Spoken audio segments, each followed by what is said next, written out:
Marriage is a complicated dance. Sometimes you lead, sometimes you follow, but it should always be with the same partner. What people don't tell you is how other dancers might cut in: parents, in-laws, friends, all thinking they know the steps better than you do. I learned this lesson the hard way, and maybe by sharing my story, I can help someone else see the warning signs before it's too late. My name is Joshua Bennett. I'm 32 years old, and until last year, I thought I had everything figured out. Back when I first met Abigail, I was fresh out of college with a mountain of student debt and a degree that hadn't exactly opened doors the way I'd hoped. The economy was in the tank, and like thousands of other graduates, I was just trying to get my foot in somewhere, anywhere. I remember the night we met. My buddy Dave was throwing one of his famous house parties, the kind where you meet people from all walks of life. I was standing in the kitchen, nursing a cheap beer and wondering if I should call a night when she walked in. Abigail Foster had this confidence about her. Not the loud, look at me kind, but a quiet assurance that drew you in. "That beer any good?" she asked, pointing to the bottle in my hand. I laughed. "About as good as my job prospects." She smiled, and something clicked between us. We spent the rest of the night in the corner of Dave's kitchen, talking about everything from favorite books to worst job interviews. Abigail was working at a marketing firm, already on her way up the ladder, while I was still trying to find the bottom rung. We didn't rush into dating. For weeks, we just met for coffee or lunch, getting to know each other without the pressure. I appreciated that she never made me feel small about where I was in life. When I finally landed a decent job, she was the first person I called. "See, I told you something would come through," she said, genuine happiness in her voice. "We should celebrate." That celebration turned into our first official date, and from there, things just felt right. We had our arguments, sure, but they were always fair fights. No low blows, no dragging up past mistakes. We talked things out, found compromises, and moved forward together. A year into our relationship, I got a promotion. It wasn't huge, but it meant I could finally start making a dent in my student loans. I felt like I was getting somewhere, like I could offer Abigail more than just potential.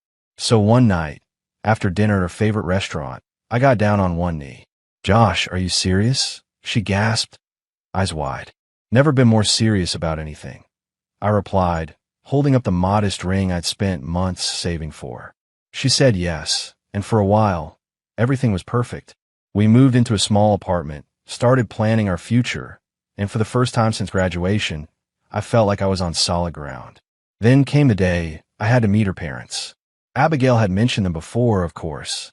Her dad, Richard, worked in finance, and her mom, Eleanor, was heavily involved in the local country club scene.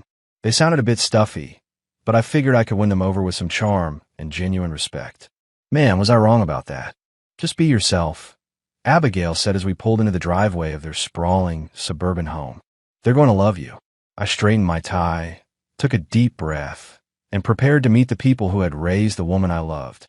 Little did I know I was walking into an arena, not a family dinner, and the match was already rigged against me. The Foster's house looked like something out of Architectural Digest. Pristine lawn, manicured hedges, and a 3-car garage, housing vehicles worth more than my annual salary. I squared my shoulders and followed Abigail to the door, carrying a bottle of wine I'd spent too much on. Eleanor Foster answered the door with a practiced smile that didn't reach her eyes. She was tall, blonde, and immaculately dressed in designer clothes that screamed old money. "Abigail, darling," she exclaimed, embracing her daughter while barely acknowledging me. Richard Foster appeared behind her, silver-haired and imposing in a cashmere sweater. His handshake was firm to the point of painful. "So you're Joshua," he said, sizing me up. "What exactly do you do?" Before I could answer, Eleanor ushered us into a dining room that could have seated 20. The table settings probably cost more than my first car. "Josh just got promoted," Abigail offered proudly. "Is that so?" Richard replied, pouring himself a scotch without offering me one. "And what are your long-term prospects?" I explained my career path confidently, emphasizing my recent accomplishments and future plans. I'd prepared for this, knowing they'd want to see substance. "And your debt situation?" Eleanor interjected, cutting me off mid-sentence. Abigail mentioned student loans. The bluntness caught me off guard. "I'm on track with my payments. My promotion has helped accelerate that." Eleanor and Richard exchanged a look I couldn't quite decipher. Responsible debt management is one thing, Richard said, swirling his scotch. But starting a marriage with financial baggage is another entirely. I felt my jaw tighten. With all due respect, sir, I see it as an investment in my future. Our future. I worked through college, maintained a 3.8 GPA, and landed a solid job despite the recession. The room went silent. Abigail squeezed my hand under the table. Well, Eleanor finally said, at least you have ambition. The rest of dinner was a minefield of subtle digs and backhanded compliments. When Abigail mentioned our apartment, Eleanor asked when we planned to move to a real home. When I mentioned my parents' small business, Richard commented on the failure rate of family enterprises. Throughout it all, I maintained my composure, refusing to be baited. When Richard challenged my political views, I engaged respectfully, but firmly, backing up my positions with facts. I could tell he wasn't used to being contradicted. As we left, Eleanor hugged Abigail and whispered something that made her frown. To me, she simply nodded. In the car, I didn't immediately speak, processing the evening. They'll warm up, Abigail said weakly. I turned to her with a half-smile. No, they won't. But that's okay. I'm not marrying them. I'm marrying you. She smiled back, relieved. But something in her eyes told me this was just the beginning of a much longer battle. Our wedding was smaller than Abigail initially wanted. The Fosters pushed for a country club extravaganza with 300 guests, but I stood my ground. We compromised on a charming vineyard ceremony with 100 people who actually mattered to us. It's our day, I reminded Abigail when Eleanor tried changing the venue 3 weeks before. Not a networking event for your dad. The ceremony was perfect despite Eleanor's pinched expression when my college buddies hooped during our first kiss. Richard's toast managed to mention Abigail's potential without acknowledging me directly. I didn't care. Abigail was radiant, and she was my wife. The first 6 months of marriage were everything I'd hoped for. We settled into our apartment, balancing work and time together. I was putting in extra hours, climbing the ladder, determined to prove myself. Abigail supported me, bringing dinner to the office during late nights and celebrating each small victory. Then came our first real disagreement. About money, of course. Mom thinks we should open a joint account at her bank, Abigail mentioned casually over dinner. We already have a joint account, I replied, confused. But this one would have better. Oversight. I set down my fork. Oversight from whom exactly? She hesitated. My dad's financial advisor would manage it. So, your parents want access to our finances? I asked directly. Not access, Josh. Just guidance. We're young, and Dad has connections. We're adults who can manage our own money. I interrupted firmly. I've been handling my finances since I was 18. We don't need supervision. Abigail frowned. You don't have to be so stubborn. They're trying to help. Help or control. There's a difference. The argument escalated until Abigail grabbed her phone and stormed into the bedroom. 15 minutes later, she emerged. Her expression changed. Mom says you're being unreasonable. Dad set up accounts like this for all her friends' children. That stopped me cold. You called your mother? In the middle of our disagreement. I needed perspective, she defended. No, you needed backup. Our marriage isn't a democracy with your parents getting a vote. The argument ended in tense silence. The next morning, I thought we'd talk it through, but Abigail was already on the phone with Eleanor when I woke up, speaking in hushed tones that stopped when I entered the kitchen. It became a pattern. Every disagreement, every decision, somehow involved the Fosters. Their opinions began reshaping Abigail's views on everything from our living situation to my career choices. The woman who once admired my ambition now questioned my every move, armed with Richard's professional insights. I was no longer just married to Abigail. I was married to the entire Foster family. For years into our marriage, my career took off. I landed a major client, earned a substantial bonus, and finally cleared my student debt. We moved to a larger apartment in a better neighborhood, and for the first time, I felt financially stable. Abigail was proud, at least initially. We should have dinner with my parents this weekend, she suggested. Dad will be impressed with your progress. I nodded, though seeking Richard's approval had long stopped being my goal. Still, I thought maybe my success would finally change how the Fosters viewed me. The dinner started pleasantly enough. Richard even offered me a scotch, a first. I detailed my recent accomplishments, keeping my tone measured despite my pride in the work. Not bad. Richard conceded, swirling his drink. Though in this market, you could be doing better with the right connections. Eleanor nodded. The Harrington son-in-law just made partner at his firm. He's younger than you, I believe. Just like that, my achievements were diminished. I bit my tongue, reminding myself this wasn't about them. On the drive home, Abigail dropped a bombshell. Dad thinks you should consider a different investment strategy. He says your 401k allocations are too aggressive. I tightened my grip on the steering wheel. And how exactly does your father know about my 401k allocations? She looked away. I might have shown him your statements when he asked about our financial planning. I pulled the car over, my pulse pounding in my ears. You shared my private financial information without asking me. He's just trying to help, Josh. Why are you always so defensive when it comes to my parents? The argument continued at home, voices rising until Abigail retreated to the bathroom with her phone. I heard her muffled voice through the door, undoubtedly seeking Eleanor's counsel yet again. When she emerged, her eyes were red, but her stance was combative. Mom says you're being controlling about money. Dad says it's a sign of insecurity. Something in me snapped. This ends now, Abigail. Your parents don't get a vote in our marriage. They don't get access to my personal financial information. And they sure as hell don't get to diagnose my supposed insecurities. They're my family, she shot back. And I'm your husband. Or at least I thought I was. Sometimes it feels like I'm just the guy who happens to live with their daughter while they make all the decisions. She stared at me like I'd grown a second head. You're overreacting. This is normal family involvement. No, I said firmly. This is not normal. This is 3 against 1, and I'm done playing that game. As I slept on the couch that night, I realized with crushing clarity that no amount of success would ever be enough for the Fosters. And worse, Abigail couldn't, or wouldn't see it.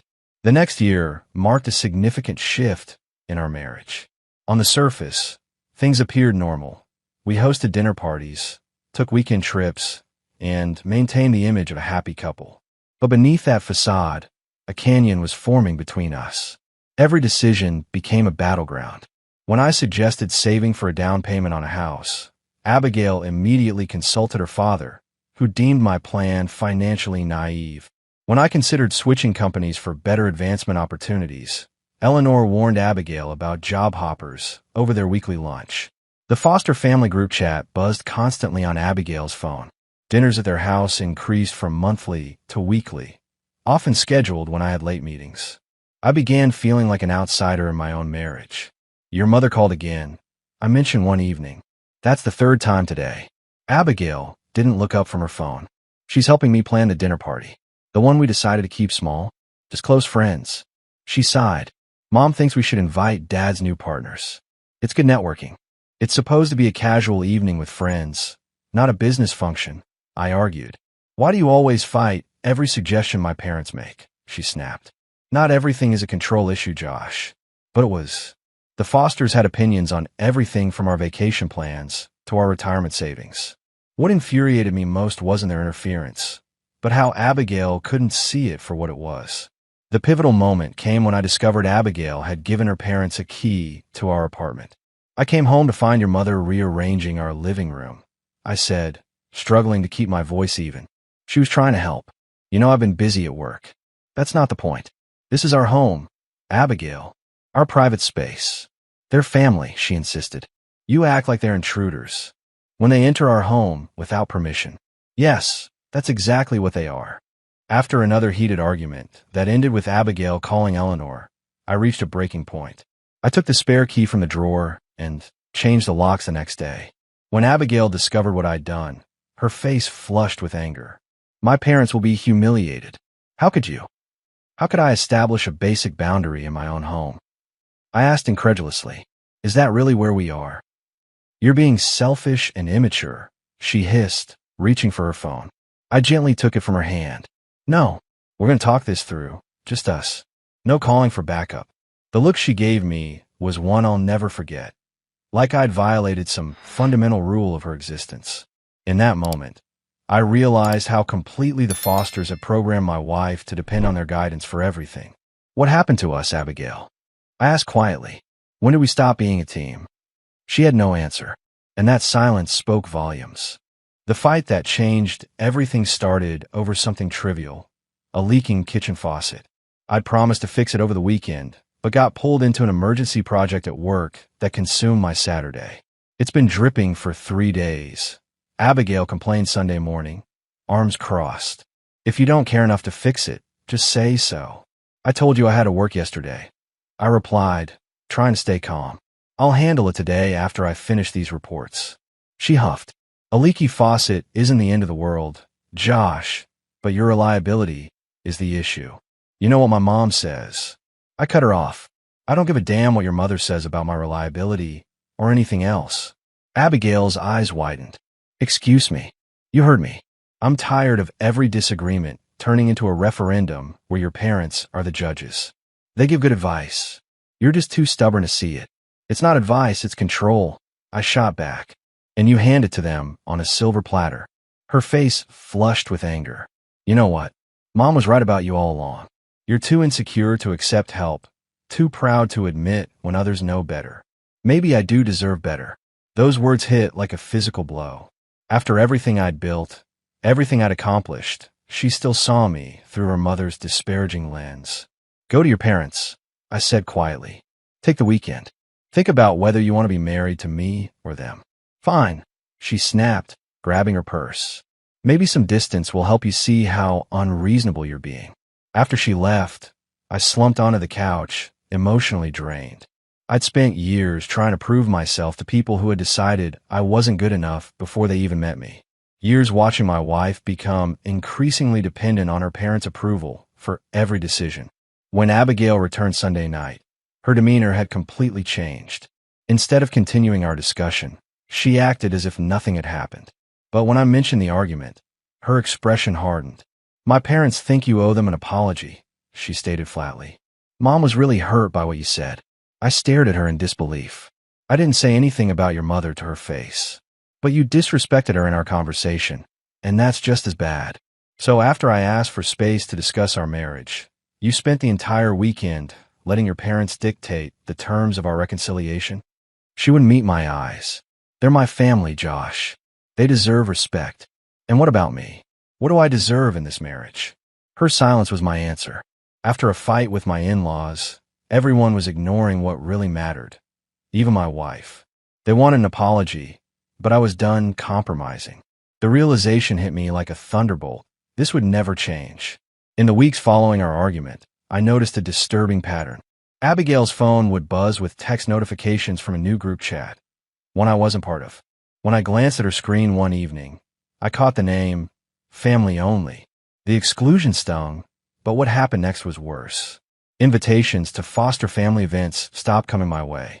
Abigail would casually mention she was heading to Sunday brunch or her father's birthday dinner, alone. They think it's better if I come by myself for a while, she explained weakly. Just until things cool down. I nodded, swallowing my pride. And you're okay with that? With them cutting your husband out? She avoided my eyes. It's temporary. They're still upset about what you said. What exactly did I say that was so terrible? That I wanted boundaries in our marriage. You call them controlling, Josh. You rejected their help constantly. I leaned forward. Is that what they told you? Because what I actually said was that our marriage needed to be between us, not us and your parents. The conversation went nowhere. Abigail had rewritten history with her parents' version of events, where I was the ungrateful son-in-law who had disrespected them after all they'd done for us. At work, I buried myself in projects, staying late to avoid coming home to the Cold War that our apartment had become. I was performing better than ever professionally. Ironically enough, nothing focuses the mind like a crumbling personal life. One evening, I came home earlier than expected and found Eleanor sitting in our living room, sorting through mail on our coffee table. She looked up, startled. Joshua, I didn't expect you so early. I set my briefcase down slowly. Evidently. What are you doing with our mail, Eleanor? Just helping Abigail organize. You know how overwhelmed she gets. My wife emerged from the bedroom, freezing when she saw us. Josh, you're home early. Yes, and I found your mother going through her personal mail. Care to explain how she got in? I thought we agreed, no more surprise visits. Abigail's expression hardened. I gave her the new key. She needs access in case of emergencies. And our mail is an emergency? Don't be difficult. Eleanor cut in. Abigail asked for my help. I turned to my wife. Is that true? You asked your mother to come sort through our financial documents and bills while I was at work. Abigail crossed her arms defensively. Mom knows more about organizing these things than you do. The betrayal was so blatant, so unapologetic, that I couldn't form words for a moment. When I finally spoke, my voice was dangerously calm. Eleanor, please leave. Now. To my surprise, she complied, gathering her purse with a sniff. At the door, she turned to Abigail. Call me later. After she left, Abigail exploded. How dare you speak to my mother that way in our home? How dare you give her access to our private information behind my back? I countered. This isn't just boundary crossing anymore, Abigail. This is betrayal. She shook her head, already reaching for her phone. You're being dramatic. I'm calling Dad. In that moment, I knew with absolute certainty that I'd lost my wife to the foster family machine. The weeks following the mail incident were tense, but quiet. Abigail and I operated like polite roommates, careful not to trigger another confrontation. I focused on work, putting in extra hours on a major account that could mean a significant promotion. Throughout our marriage, Richard had always offered his professional insights on my career moves. First it was suggestions, then stronger recommendations, and eventually outright criticism when I didn't follow his preferred path. I'd managed to keep his influence at arm's length, though Abigail constantly relayed his opinions about which projects I should pursue or which company connections I should cultivate. Then came a company dinner where spouses were expected to attend. Abigail dressed up, smiled for colleagues, and played the part of the supportive wife perfectly. On the surface, things appeared normal. Walking into that event with her on my arm, one might have thought we had the perfect marriage. Later that week, my boss called me in his office. Josh, is everything okay at home? He asked, uncharacteristically concerned. I maintained a neutral expression. Everything's fine. Why do you ask? He shifted uncomfortably. I received a call from Richard Foster. He mentioned his daughter was having concerns about your work-life balance. He suggested we might be putting too much pressure on you. The blood drained from my face. My father-in-law called you. He's a significant client at Henderson & Partners. We've crossed paths at several functions. Of course, Richard had finally escalated from offering unwanted career advice to actively undermining me behind my back. What started as helpful suggestions had evolved into direct interference with my professional reputation. I thanked my boss for his concern and assured him all was well, but inside I was seething. The Fosters had crossed the final line, moving from criticizing my career choices to actually sabotaging my professional standing. That evening, I confronted Abigail. Did you know your father called my boss today? She froze momentarily before her shoulders slumped. He mentioned he might reach out. I told him you were working too many hours. You told your father to interfere with my job? I couldn't keep the incredulity from my voice. It wasn't interference. He was concerned about you, about us. This wasn't concern, Abigail. This was your father taking his meddling to the next level. He's gone from criticizing my career choices to actively undermining me professionally. She shook her head. You're twisting everything. Dad cares about your well-being. He cares about control. I corrected her. First it was suggesting career moves, then it was criticizing my choices, and now it's going behind my back to my boss. Can't you see the pattern? That's not true. She reached for her phone, her reflexive move in any conflict. Go ahead, I said quietly. Call them. Get your instructions for this argument too. Tears filled her eyes, but she didn't deny it. As she retreated to the bedroom with her phone, I sat at the kitchen table, a strange calm washing over me. Years of fighting Richard's increasing interference in my career had culminated in this, him directly contacting my boss to undermine me. When Abigail emerged from the bedroom, her expression was steel. My parents think you're being paranoid and ungrateful. Dad was only trying to help ease pressure on you. He has connections that could actually help your career if you weren't so stubborn. I looked at my wife, this woman who had once believed in me, who had once been my partner, and realized she was too far gone. The Foster family had completely reprogrammed her to serve their agenda. I want a divorce, I said quietly. Her eyes widened in shock. For the first time in years, I'd said something her parents hadn't prepared her for. Abigail's shocked expression quickly morphed into anger. Divorce? Are you insane? We're going through a rough patch, not ending our marriage. I shook my head. This isn't a rough patch. This is a fundamental breakdown. You've chosen your parents over our partnership at every turn. That's not fair, she protested, already reaching for her phone. I need to call Mom. Of course you do, I said quietly. That's exactly my point. She retreated to the bedroom, and I heard her muffled voice through the door. I didn't need to hear the words to know the conversation. She was getting instructions, preparing for the battle ahead. That night, I slept on the couch again, staring at the ceiling as a plan formed in my mind. The next morning, Abigail announced she was spending the weekend at her parents' house to think things through. I nodded, feigning resignation. Maybe some space will help, I offered. She seemed surprised by my easy capitulation. As soon as her car pulled away Friday afternoon, I sprang into action. I withdrew a significant amount from my personal account, money I'd been saving for our future, money that now would fund my freedom. I left the joint account untouched. I didn't want her stranded. I packed efficiently, clothes, important documents, a few personal items with sentimental value. Everything else I left behind. The material possessions meant nothing compared to reclaiming my life. Next, I contacted a real estate agent friend and arranged for a month-to-month rental in a neighboring city. I wouldn't be far, but far enough that the Fosters couldn't just drop by unannounced. Finally, I booked a one-way flight to my brother's place in Colorado. I needed breathing room, time to clear my head before facing the inevitable storm. I left no note. After years of having my words twisted and used against me, silence seemed the only safe response. I simply closed the door behind me and walked away from the life I'd spent years trying to maintain. By Saturday evening, I was sitting on my brother's deck, watching the sunset over the mountains. My phone had been buzzing constantly since that morning. Abigail must have returned home to find me gone. I turned it off without reading the messages. "You okay?" my brother asked, handing me a beer. "Better than I've been in years," I replied honestly. "What are you going to do now?" I took a long sip before answering. "Live my life on my terms. No committee, no permission slips, no constant judgment."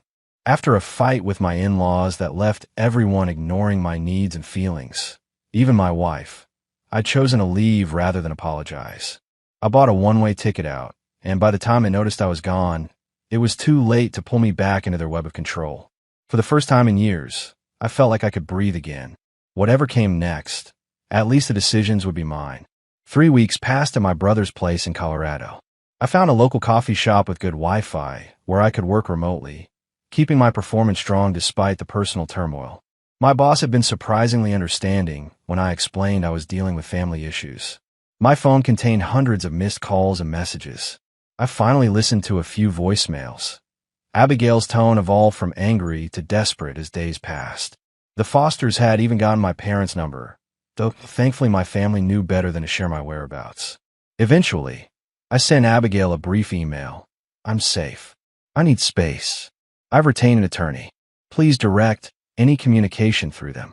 I attached my lawyer's information and hit send before I could second-guess myself. Her response was immediate. A flood of messages ranging from pleading to accusing me of abandonment. I didn't reply. After years of fighting a losing battle, silence was my most powerful weapon. The divorce proceedings began smoothly enough. I wasn't interested in a drawn-out legal war. I just wanted out.